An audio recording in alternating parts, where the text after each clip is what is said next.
We like to believe we make our own decisions.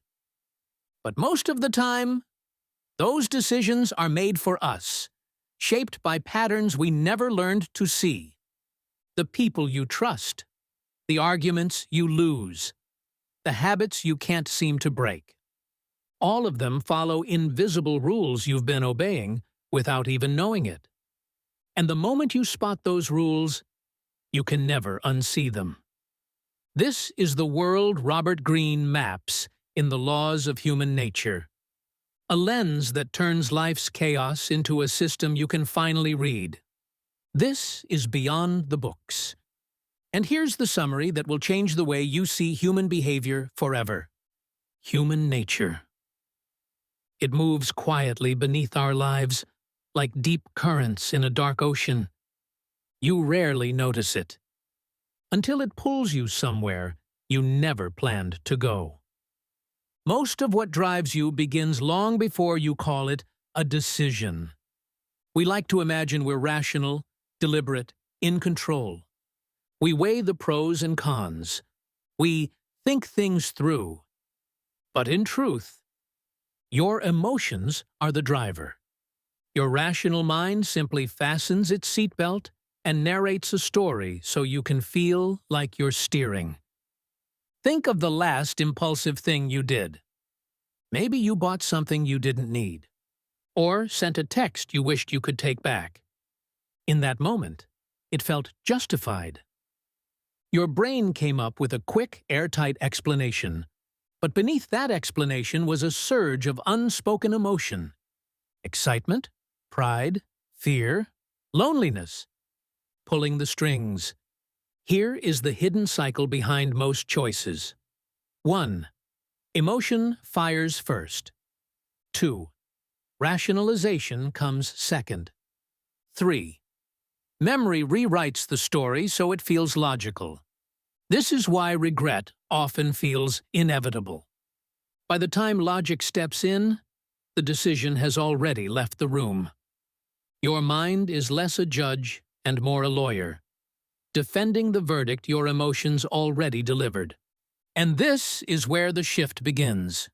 If you can catch your emotions as they rise, noticing the spark of envy, irritation, excitement, or fear, without immediately acting on it, you step outside the autopilot.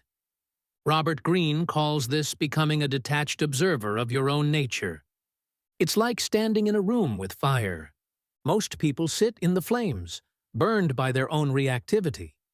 But if you step back and simply say, "Ah, that's anger. That's defensiveness. That's fear of embarrassment," you create a moment of distance between impulse and action. Awareness before action is the first crack in the cage of human nature. That single pause, that breath, is the foundation of all self-mastery. Next comes the law of narcissism. The word feels harsh, almost accusatory. We imagine self-absorbed people taking endless selfies. But Greene's insight cuts deeper. Everyone carries a narcissistic core. It's the part of you that longs to be seen, that bristles at being ignored, that quietly translates silence into rejection. And when this drive stays unconscious, it shapes your entire life. Imagine you're in a meeting. You speak up. Someone interrupts. Instantly, your chest tightens. Your mind whispers, "They don't respect me. They don't care. I'm invisible here." But here's the hidden truth. Your narcissistic lens has filtered the moment through self-importance. You assume the interruption is about you. But your colleague? They're probably lost in their own mental theater, equally self-focused, equally unaware. Most people aren't trying to hurt you. They're just too busy starring in their own movie. The moment you see this, the game changes. You take things less personally. You begin to ask, what's their story right now? What are they feeling? Curiosity pops the bubble of self-focus. And empathy quietly replaces resentment. But narcissism doesn't stay locked inside. It's contagious. Groups, workplaces, whole cultures form feedback loops of self-interest. Offices, families, friend circles, all become subtle arenas where everyone is performing to be seen. No one feels fully seen. This is how approval architecture builds itself. A workplace becomes a stage.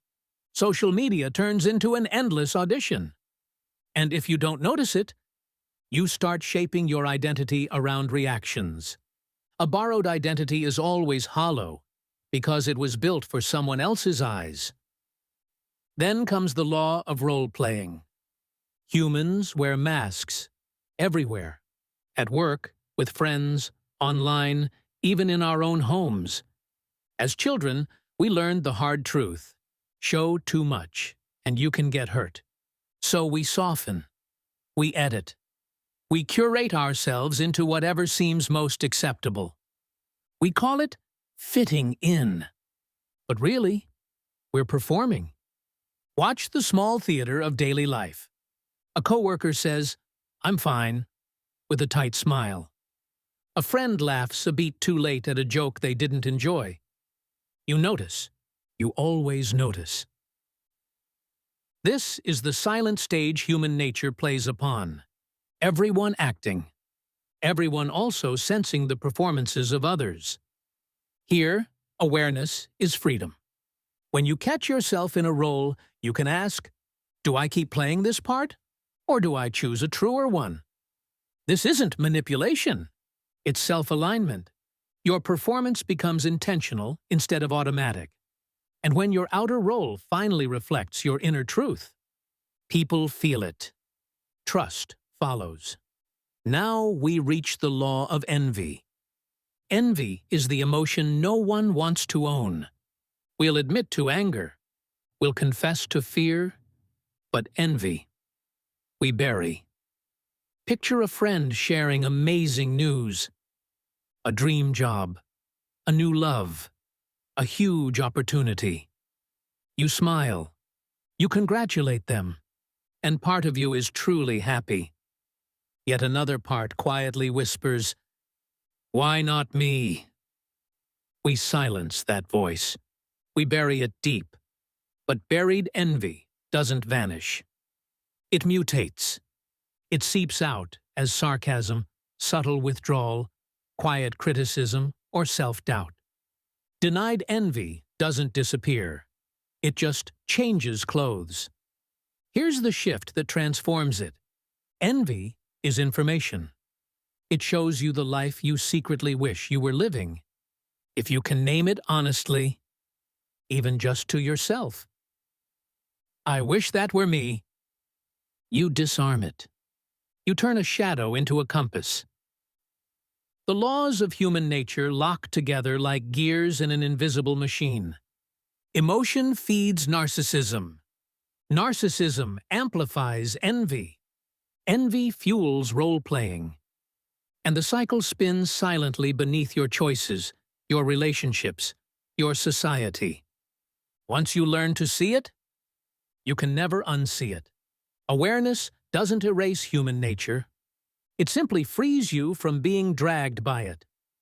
And that is the first step toward true freedom. Today, try this. Choose one person in your life. Write a single sentence describing the truth of their behavior, not the story you've built around them. That one sentence is a lens. It frees you from reacting and leads you toward living by awareness instead of illusion. Comment "clear" if you tried it and felt the difference. Like this video? Subscribe to Beyond the Books and let me know which book you want unraveled next. See people as they are, and you begin becoming who you were meant to be.